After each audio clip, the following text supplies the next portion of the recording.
It is now back to the council for whatever action they deem fit.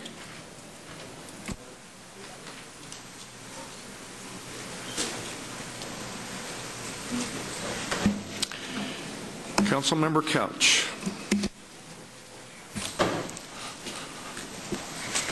Thank you, Mayor Hall. I'm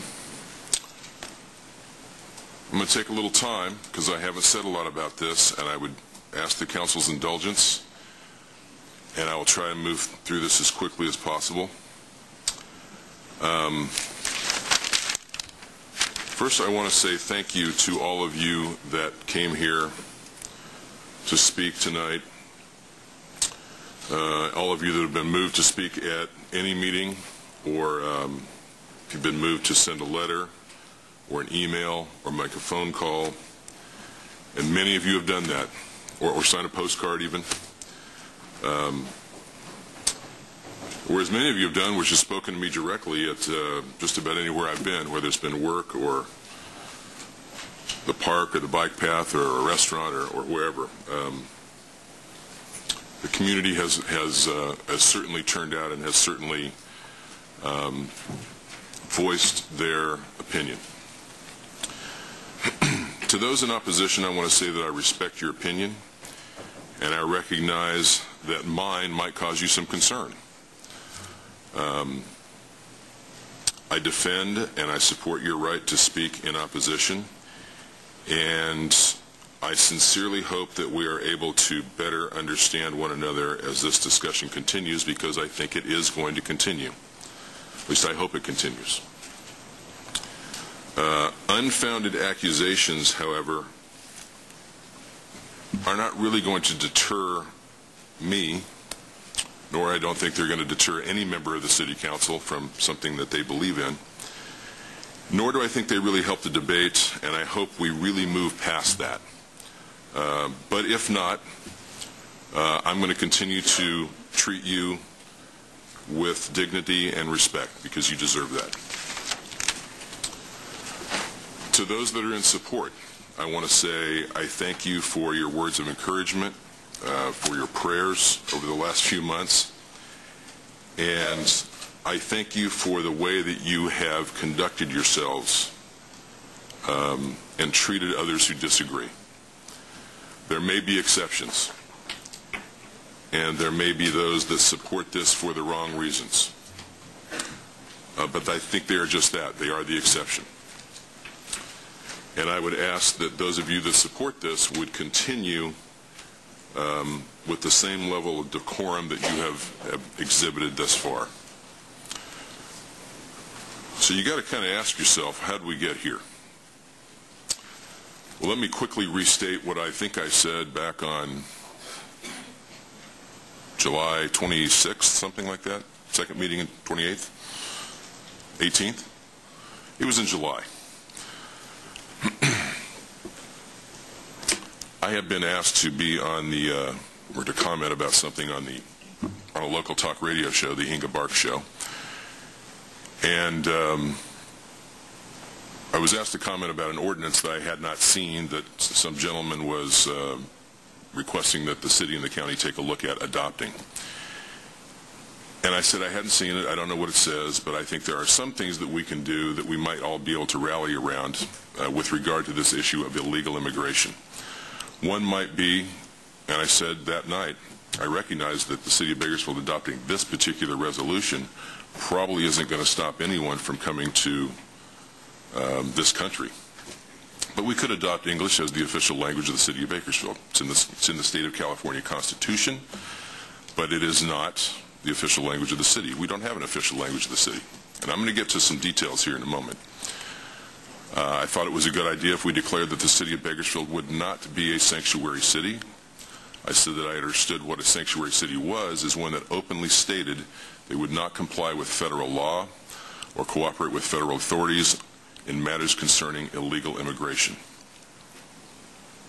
I believe it's important that we don't behave that way.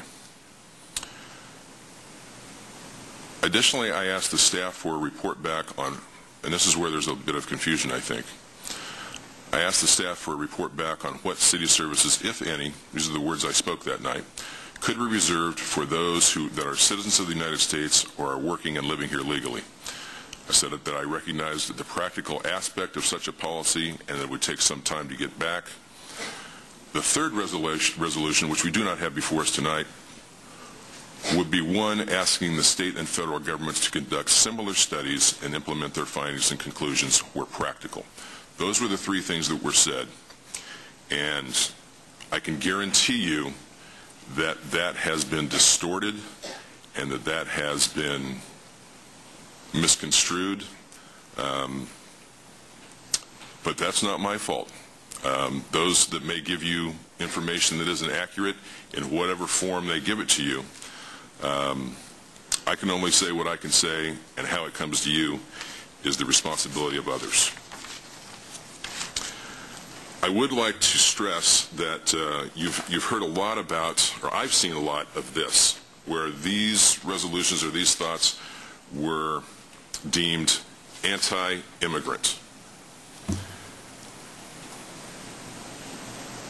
I'll go along with this.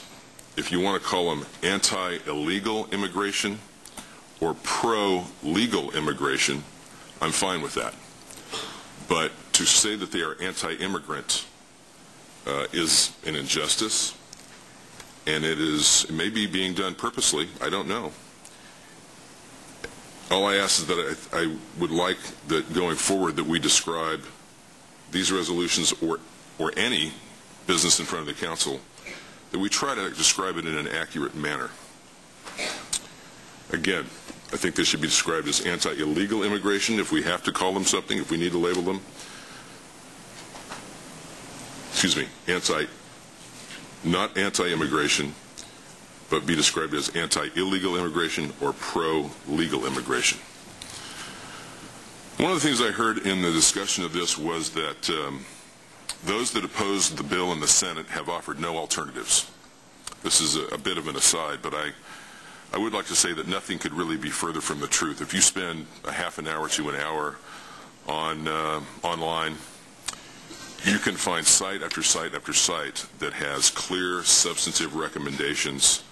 The Heritage Foundation, the Cato Institute, the Brookings Institute, the Foundation for American Immigration Reform.